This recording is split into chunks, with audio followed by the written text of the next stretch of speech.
तो दोस्तों bank of Maharashtra ने अपने क्वार्टर फोर के नंबर को डिस्क्लोज कर दिया है। तो चलिए देखते हैं क्या है क्वार्टर फोर के नंबर्स के बता दूँ। कंपनी को उससे एक अच्छा खासा डिविडेंड की भी अनाउंसमेंट की गई है इस क्वार्टर में।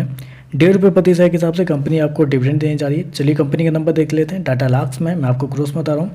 तो टोटल इनकम देखें तो पिछले क्वार्टर में कंपनी का टोटल इनकम 7,112 करोड़ के आसपास था। पिछले साल 6,488 करोड़, जबकि अभी देखें तो 7,711 करोड़ के आसपास है। तो टोटल इनकम देखें तो आपको साल दर साल क्वार्टर बढ़ता हुआ देखने को मिल रहा है। कंपनी के इंटरेस्ट इनकम देखते हैं तो पिछले क्वार्टर में 6,324 करोड़ के आसपास, पिछले साल 5,466 करोड़, जबकि अभी देखें तो बढ़ के 6,730 करोड़ के आसपास है। तो इंटरेस्ट इनकम भी देखें तो आपको साल दर साल क्वार्टर बढ़ता हुआ देखने को मिल रहा है। तो कंपनी का इंटरेस्ट इनकम टोटल इनकम बढ़ते हुए देखने को मिल रहा है। कंपनी के नेट इंटरेस्ट इनकम की बात करते हैं क्योंकि इंपॉर्टेंट सबसे ज़्यादा तो यही होता है। तो पिछले साल कंपनी का नेट इंटरेस्ट इनकम था 2,584 करोड़ का। पिछले क्वार्टर की बात करते हैं तो पिछले क्वार्टर में 2,943 करोड़, जबकि इस क्वार्टर में देखते हैं तो कंपनी का नेट इंटरेस्ट इनकम 3,116 करोड़ देखने को मिला। तो यहाँ पे देखें तो आपको साल दर साल क्वार्टर बढ़ता हुआ देखने को मिला है। साल दर साल लगभग बोल सकते हैं कि मतलब 20-22% के आसपास की तेजी है। तो एक अच्छा खासा जंप आपको देखने को मिल रहा है। तो एक अच्छी खासी ग्रोथ कंपनी के नेट इंटरेस्ट इनकम के अंदर देखने को मिल रही है। खर्चे की बात करते हैं तो देखिए पिछले क्वार्टर में 4,809 करोड़ खर्च किए थे। पिछले साल 4,278 करोड़,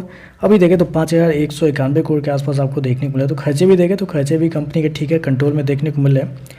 प्रोविजन की बात करते हैं तो देखिए पिछले साल कंपनी का जो प्रोविजन था लगभग 942 करोड़ के आसपास, पिछले क्वार्टर में 840 करोड़ के आसपास, जबकि अभी देखें तो 983 करोड़ के आसपास है। तो प्रोविजन देखें तो हल्का सा आपको बढ़ता हुआ देखने को मिला है साल दर साल क्वार्टर दोनों।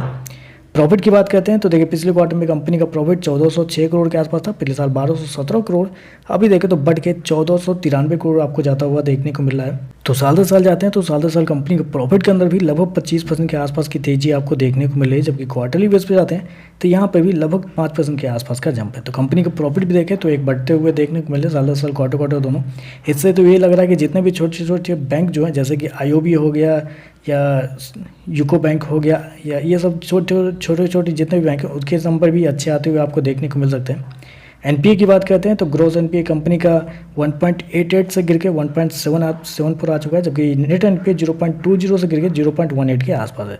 तो नंबर तो मेरे हिसाब से अच्छे आपको देखने को मिले। रेवेन्यू प्रॉफिट सारा कुछ देखें तो आपको बढ़ता हुआ देखने को मिल रहा है। कुछ भी निगेटिव यहाँ पे आपको देखने को नहीं मिल रहा है। ओवरऑल देखें तो नंबर पॉजिटिव है।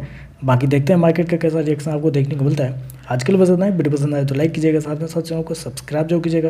धन्यवाद।